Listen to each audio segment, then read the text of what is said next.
Ngareta timu z'umunana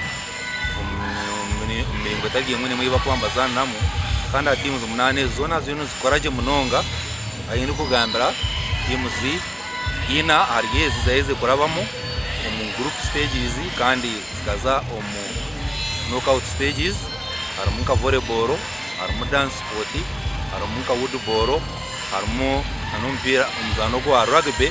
Ahi abana banje barukoraje munonga ayinyine nesubi kugira ngo basana kutwara hari munonga zande mpira yitu ya group stages wajumara twakorafanya kuzo mu quarter finals mbakuzane biri kusakuka so turinzire opponent oturazane nawo mu quarter finals then kurabaho she does not see you anyway.